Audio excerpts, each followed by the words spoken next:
Welcome to Weekly Pulse. I'm your host, Lorenzo Reyes. Happy New Year's, folks. Welcome to the 2020s. We get you ready for the first championship of the decade in New Orleans. Dan Wolken and Paul Myerberg provide everything you need to know for the national championship. Believe it or not, the majority of players playing in the Natty weren't even alive when this legend began his career. And did you know, he started in the 90s and is still lacing it up in the association. You may have heard of him, Vince Carter. We caught up with his teammates and coaches to reflect on his legacy as an Iron Man and legend of the game as he enters, get this, his fourth decade in the NBA. You probably get the theme by now. It's decades, of course. Our USA Today sports staff looks back at the 2010s and picks their top athlete and moments of the past 10 years. Both are sure to spark plenty of debate, so no need to wait any longer. Let's roll. 14-0 LSU, best offense in the country. 14-0 Clemson, they haven't lost in 2 years. Immediate thoughts on what we're going to see? Really just an amazing matchup, and we're so fortunate that we get to see a team like Clemson, 2 out of the last 3 national championships, try to really complete a dynasty, a new dynasty in college football. And to do it, they not only had to go through another undefeated team in Ohio State, but LSU in New Orleans. Dabo Swinney has been playing the disrespect card. Never easy. They had to beat Alabama twice. This is a totally different kind of challenge to play this LSU team, and I can't wait to see it. Right now, all respect to Justin Fields, 2 best quarterbacks in the country, the way they're playing right now, Trevor Lawrence and Joe Burrow. Is the best quarterback going to win this game for his team? Is that what it's going to come down to? Well, and think about the Clemson defense. Brent Venables, nobody does it better in the country than him, and they've proven they can win championships. So are they going to come in and try to do to Joe Burrow what they did last year to Tua Tagovailoa, bait him into mistakes, bait him into some turnovers? They're really good at that. Yeah. And Joe Burrow has been basically a perfect player this season. He does not make mistakes. Well, he's going to have a real challenge because I don't think he's played anyone as good as that Clemson defense. All right, like I said, Clemson, it's been 2 years. We don't know what it's like for them to lose. What are your thoughts right now on this game? I'll tell you what, I just have this feeling watching LSU down the stretch of the season, the way they beat A&M, the way they dismantled Georgia, and then this was just a laugher over Oklahoma. They just have the look of a team that knows they're the best. There's no hesitation in what they're doing. They're all bought in. They totally believe it. And Joe Burrow is just not going to let those guys lose in New Orleans. I've rolled with Clemson all season. I'm going to keep rolling with the Tigers. Monday, January 13th in New Orleans. Clemson 14-0, LSU 14-0. So that's it. You can put a bow on the NFL regular season because it's a wrap. So now we know the playoff teams, we know the seeds, and we know who's surging and who's not. Here's a final regular season edition of Risers and Fallers. And we have to start in Santa Clara, where the Niners not only locked up the NFC West, but also the #1 seed in the conference with a tough, gritty victory on the road against the Seahawks. The Niners have all the ingredients that make them a legitimate Super Bowl threat. They have a dominant defense, a consistent running game, and a quarterback who isn't making mistakes. A deep run looks likely. Now to the Patriots, who did something, let's be real, very un-Patriot-like. All they needed to do to secure a first-round bye in the playoffs was beat the Dolphins at home. Instead, now New England will play in the wildcard round for the first time since 2009. And as if that wasn't bad enough, the Patriots have never won the Super Bowl when they've had to play in the opening round of the postseason. Yikes. To Philly, winners of their last 4, the Eagles are surging and peaking at the right time, and Carson Wentz is playing hyper efficiently despite having injuries to basically every pass catcher on the roster. Still, I'm convinced that the sign of a good team is to get unexperienced role players to step up when they need them most. To the Titans, they were in a win and in scenario, and they delivered. Derrick Henry won the rushing title, and that offensive line should be respected. And finally, Tampa Bay. You have some decisions to make. Bruce Arians did do some nice things in his first season with the Bucs, but a year with 30 interceptions and 7 pick sixes means Jameis may have already thrown his last pass for the team.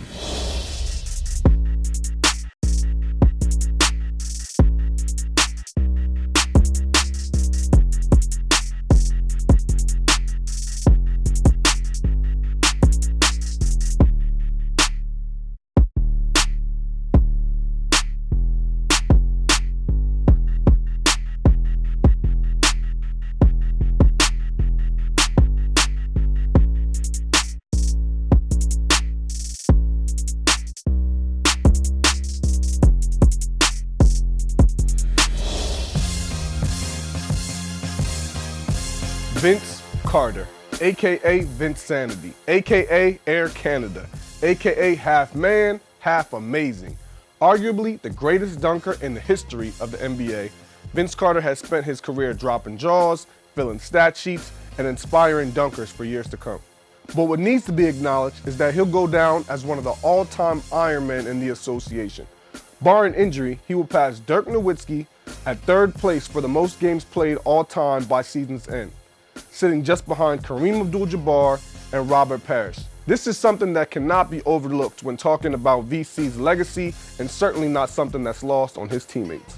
To be older, be 42, whatever, that dude's out there fighting, playing with a passion and playing tough and still passionate and energetic about the game. You know, some nights you're like, dang, calm down, Vince. Like, you might get a tech, like he's fuming after games. You know, the competitive nature is still there. We talk a lot about what he's doing, you know, in the locker room and his leadership and his presence, but I think Vince really cares about his performance on the court. You know, he wasn't supposed to play 20-plus minutes per game in his last season. He was supposed to just be a guy that we could throw out there from time to time and, you know, send him off the right way, and, you know, he's performed well. I mean, it's nuts, honestly, to be here for the end of his career and in his last season, and being able to go around every arena and see all the love that he has. And checking in for his last game at Madison Square Garden for Atlanta, number 15, Vince Carter. You really kind of puts in perspective how much a legend and the impact he's had in this game and the fans that he has worldwide. It's a blessing, man. I mean, day in and day out, he's been giving me tips on and off the court, you know, how to be a pro, you know, how to get around in this league. So it's been a blessing.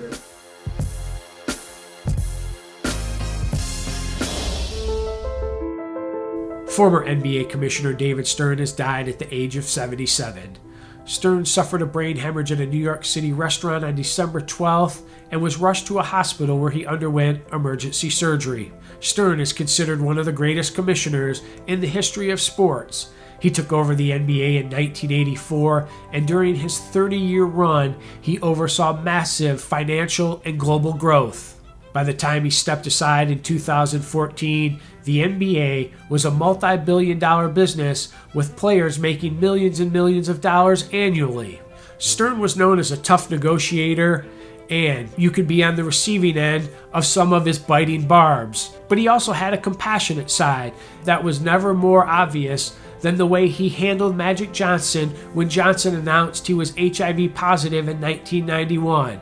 Stern stood right beside Magic, and he helped change the perception that people had of AIDS and people who were HIV positive. The NBA would not be the league that it is today without David Stern's run as commissioner.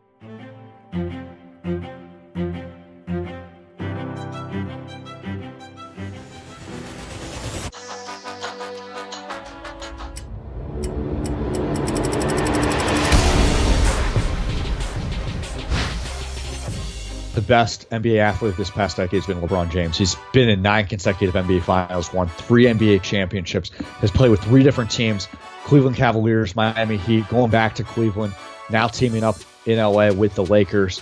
And when you look at the championships, I'll give you some numbers here. 9 consecutive NBA Finals appearances, 3 NBA championships, playing with 3 different marquee teams. First with the hometown Cleveland Cavaliers. Then he leaves to go to South Beach for the Miami Heat, comes back home, the Cleveland Cavaliers, delivers them their first NBA championship in franchise history, and then joins the esteemed Los Angeles Lakers. He is still fine-tuning his legacy there. It's his 2nd season, but he is of the belief that he can win an NBA championship here and deliver the Lakers their first NBA title for the first time since 2010, and they have a good shot at doing it because of LeBron's talent and the fact that he's now with Anthony Davis.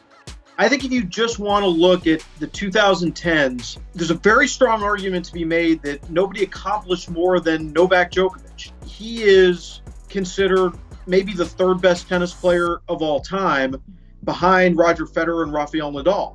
But you have to consider that Federer and Nadal did a lot of their work before 2010. For Djokovic, 15 of his 16 Grand Slam titles have come since the turn of the decade. And as you go forward into the 2020s, he's going to be on a mission to catch Roger Federer's 20 and become the all-time Grand Slam champion and maybe be considered the greatest tennis player of all time. 2011, he wins 3 of the 4 Grand Slams, and is the #1 player in the world. He wins 4 straight Grand Slams, the end of 2015 into 2016. He finally wins the French Open. He holds all 4. And then he goes into this prolonged slump of nearly 2 years where he had elbow injuries. He was dealing with motivational issues. Then he roars back at 2018 Wimbledon and wins 4 of the next 5 Grand Slams. So I think Novak Djokovic had a decade that, just in terms of titles and accomplishments, that no other athlete can really match.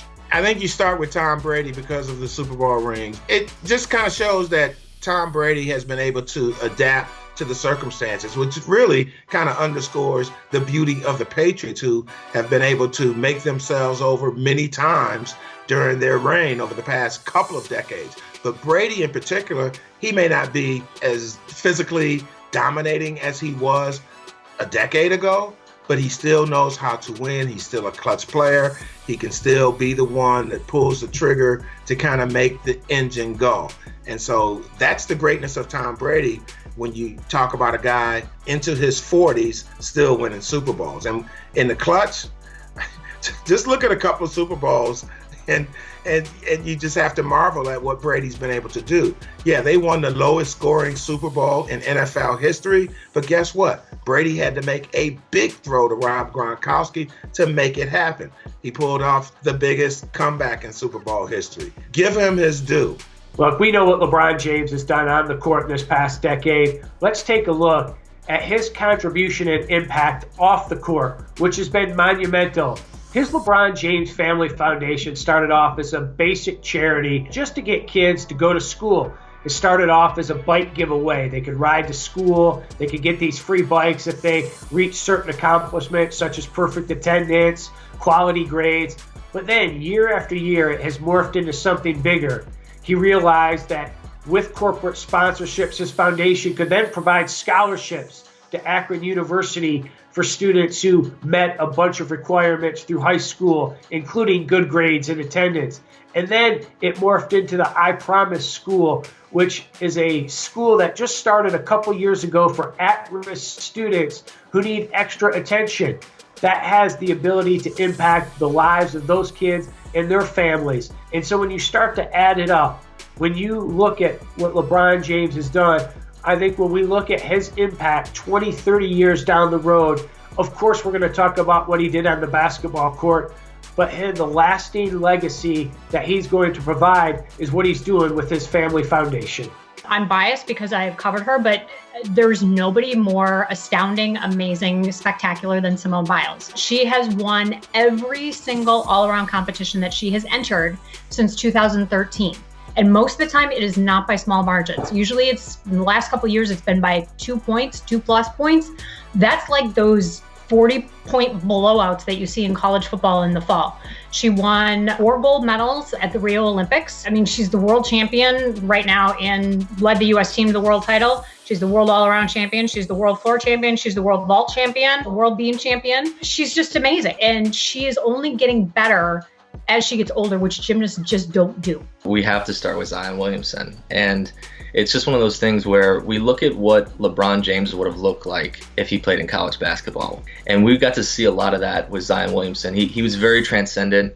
You think about how he transformed the sport, what he did in 1 year with his highlight reels. We haven't seen something like that in the last decade. His size is something we haven't seen before. You know, it's one thing to have a player where you have a comparison to go off of. Zion doesn't really have any comparisons because he's just a wrecking ball type force, and he's just aggressive and has this agility for his size that really is like something we've never seen before. So he definitely takes it as far as being, you know, the best college basketball player, you know, and one of the up and coming players of this next decade. The best athlete and one of the greatest players the game has ever seen is Mike Trout of the Los Angeles Angels. 8-time All-Star, 3-time MVP, 4-time runner-up. As soon as he steps in the field in 2020, he'll have his 10 years and he'll automatically qualify for the Hall of Fame. He's going to be unanimous Hall of Famer. This guy has been unbelievable for the franchise. It's just too bad we don't see him in the center stage. You know, he's never won a playoff game, just been in the playoffs once. But even though it's kind of hidden in Orange County and people back east are in bed when he plays, just a tremendous ball player. Certainly one of the greatest who's ever played the game.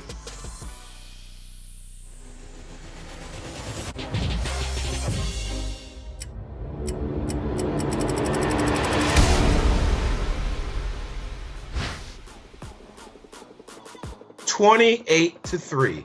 The Patriots were losing a Super Bowl, getting crushed, and Patriots haters all across the land were just giddy beyond themselves. And then what happens?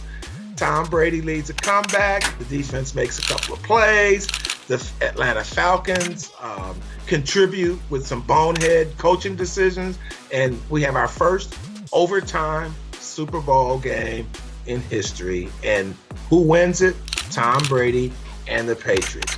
That, my friends, is the greatest moment of the decade. Well, you can make the argument it's all about the Golden State Warriors and any of their championship runs, 3 of them out of 5 finals appearances. But I'm going to go with that one loss that they had to the Cleveland Cavaliers in the 2016 NBA Finals. The Cleveland Cavaliers were able to overcome a 3-1 series deficit against a team that set a regular season record for most wins ever in an NBA season. And this happened with a team that had never won a championship ever in its franchise. It really helped LeBron James' legacy after, he had kind of burned that to the ground when he left Cleveland, but he made do on that promise when he came back in 2014 that he would deliver a title, and 2 seasons later, he was able to do that. Best moment of the decade, best moment of any decade, best moment since football was invented. I mean, honestly, was the kick six, Auburn, Alabama.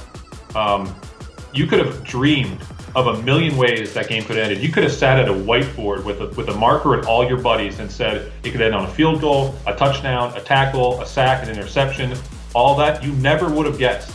The greatest rivalry in the SEC, maybe the greatest in all of college sports, would end with a missed Alabama field goal, the guy catching it 1 yard away from the end zone line and running it back to win the game with no time left on the clock. So I think around the country, either you threw something through your TV, you picked up your kids and you hugged them and you kissed your wife, or you just kind of fainted out of delirium.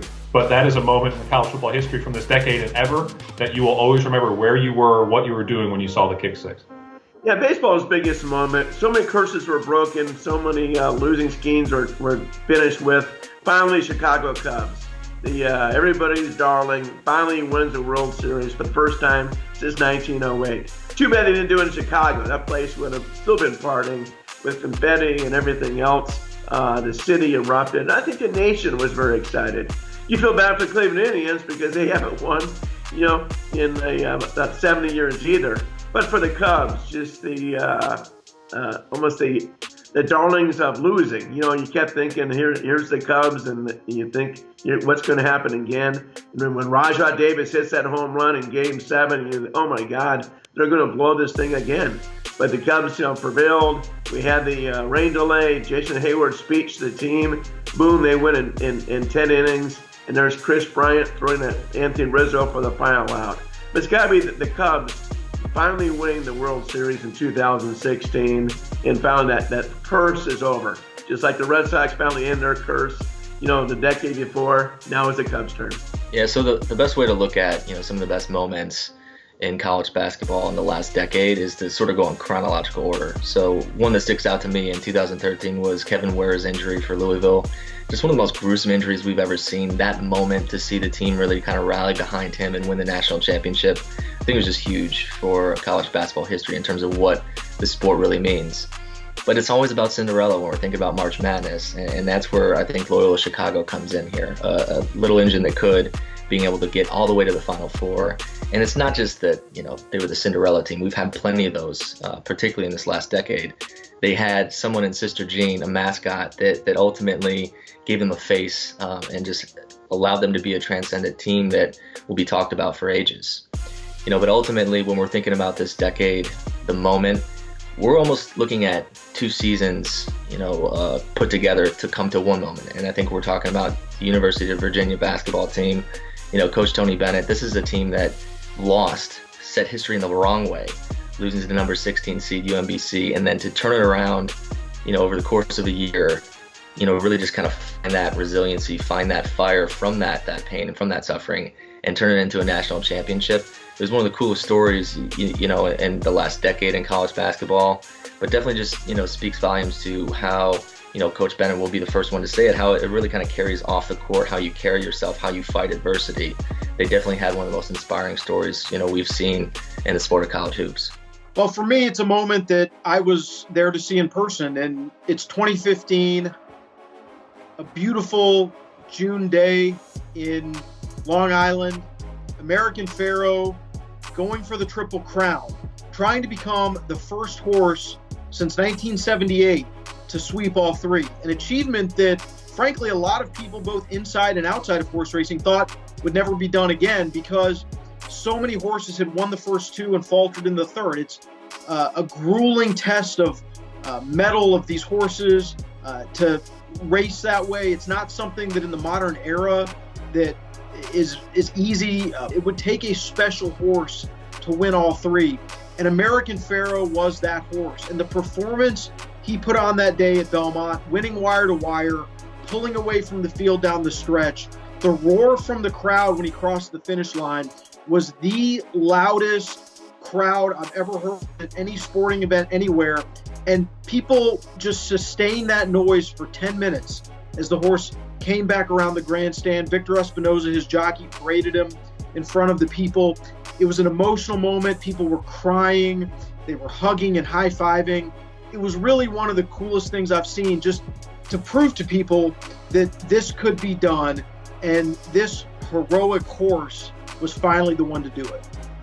This is easy. It is, as the U.S. women were celebrating the World Cup title on the field in Lyon, France, all of a sudden cheers of equal pay rang out in the stadium, and I'm getting choked up because it's so cool. It wasn't just a sports moment, but to watch it as a woman and to see what has happened in our country, on our whole world, really, with the Me Too movement and women finally standing up and saying, no, we're not going to accept less than we deserve.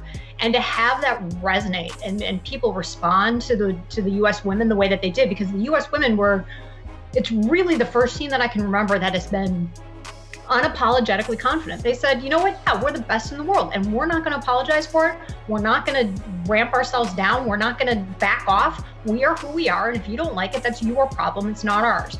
And so just to see that resonate and people respond to it, to me, it was so cool. It was bigger than sports, and it continues to be, 6 months later.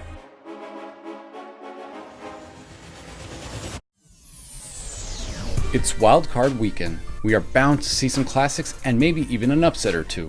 Speaking of upset candidates, the Bills headed to Houston to take on Deshaun Watson and the Texans on Saturday. Watson's still looking for his first playoff win of his career, and Buffalo is still looking for their first playoff win in 25 years. Watson wasn't even alive then. Something's got to give. Saturday night's cap features the red-hot Titans headed into Foxborough to play the Patriots. The Pats come limping into the postseason, and this could very well be Tom Brady's last ride in New England. On Sunday, the NFC takes over.